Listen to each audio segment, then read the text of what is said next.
Oh man, that episode was incredible. There's a lot to discuss, so let's just get right into it. We open up with Emilia and Puck's first meeting that was shown in Frozen Bonds. As LR4 slowly transitions from frozen to grassy, and the ReZero logo flashes on screen. Sadly, we still didn't get the opening, but it does allow for more content, so I'm fine with it, and I'm sure we'll get it really soon. We then see Emilia and Echidna walking through said LR4s. There's some slight banter between the two as Echidna just really hates Emilia. Echidna explains that the dream world isn't really a dream world at all. It's just reflecting a person's consciousness and memories. Emilia then explains that basically the memories are so traumatizing that she's repressed them to the point she can't remember them at all.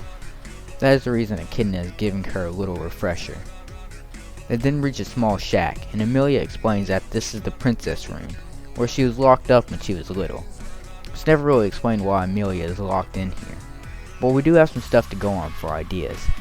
She seems to be locked in here whenever Betelgeuse is in town. Could also have something to do with the seal mentioned later in the episode. Inside, we get to see the first interaction between Lolly, Emilia, and Fortuna, as she tells Lolly and Emilia to stay put while she's busy.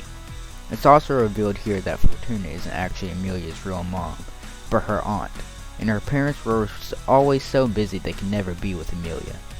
I'm curious to see if we'll actually get to see Emilia's real parents, or learn why they're away. Knowing ReZero, I'm sure we will at some point. Now we get to just see Lolly and Emilia being really cute, which she does a lot during this episode.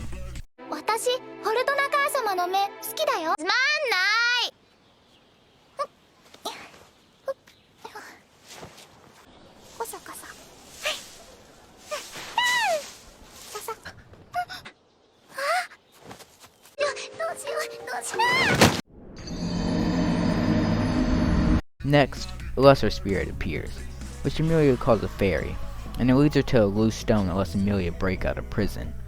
After that, Lolly and Emilia plays spy and sneaks up to the village. There we get to see Fortuna and normal Betelgeuse talking. It's here we hear Betelgeuse bring up the seal and ask if it's still intact. It's so nice to see Betelgeuse normal. He's so kind and such a good character here. It's kind of sad knowing what it'll turn into later. An interesting note, I was actually wrong in my prediction on the preview breakdown video. Betelgeuse and his people are actually bringing supplies to the forest people of Eller. This does still leave the question of who exactly they are though. Next, we get introduced to a new character named Archie. And even through the little time we get to see of him, I already like him a lot. That's just the power of ReZero's writing for you. As Betelgeuse is leaving, he asks about Emilia's health. This is really wholesome, honestly, but it's important to note that Fortuna says she cannot allow him to meet her, and Betelgeuse calls himself a sinner. Shortly afterward, someone calls him a bishop. I'm not sure what this means as an anime only, or if it relates to him becoming a sin archbishop later. They are wearing the same clothes as the witch cultists in season 1, so either Betelgeuse transitions them into that after he goes insane, or maybe they're already some sort of lower rank of the witch cultists. We'll just have to wait and see. After some slight banter with Archie and Fortuna, Fortuna starts heading back to the princess room, forcing Lolly and Emilia to have to rush back in a really cute scene. Lesser Spirit heals some scratches on her when she gets back, but her clothes are still dirty, so she covers herself in ink. Next, we see a really heartwarming scene with Fortuna and Lolly and Emilia, telling her she loves her.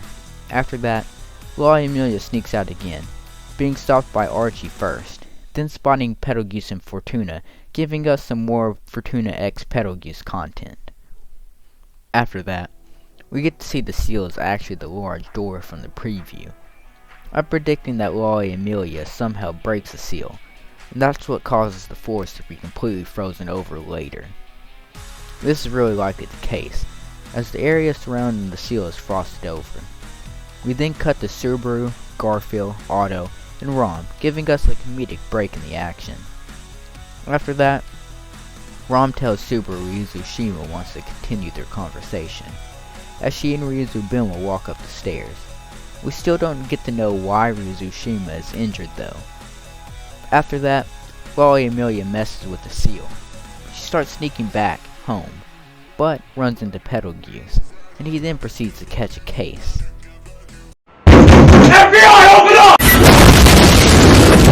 amazing scene then plays, as Betelgeuse breaks down into a sob of joy just because he got to see Emilia.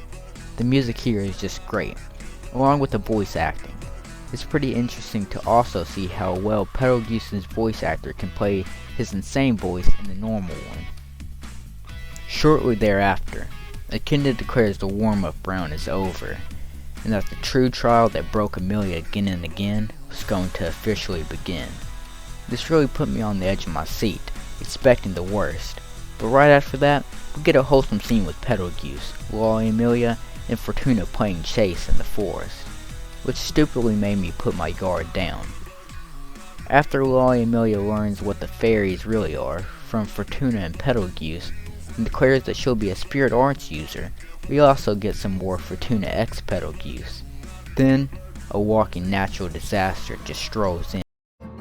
人の名前を尋ねるときは、まずは自分から名乗るのが筋ってものなんじゃないの？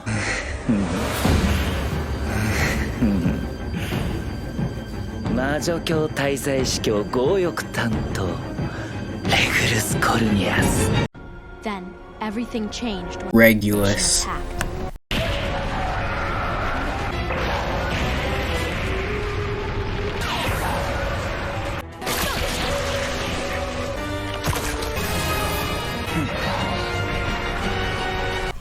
Regulus' appearance shocked and scared the hell out of me. I'm terrified to see what will play out next. It's a real tragedy to see Betelgeuse before, with a potential love interest and having some good fun, to seeing what he becomes, assuming Regulus has something to do with Betelgeuse's insanity. Man, I like you as a character, but you are one horrific monster. I'm scared for the whole group, but I still can't wait for next week's episode.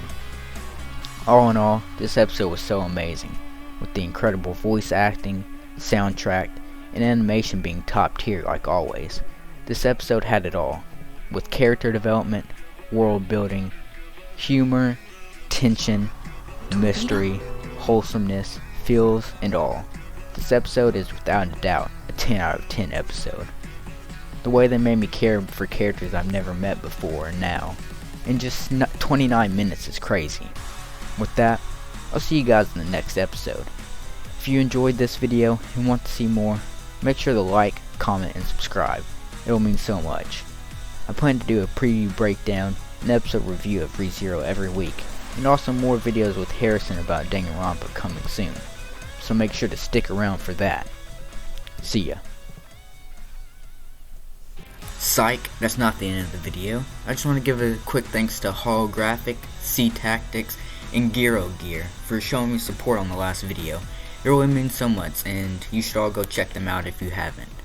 Alright, see ya for real.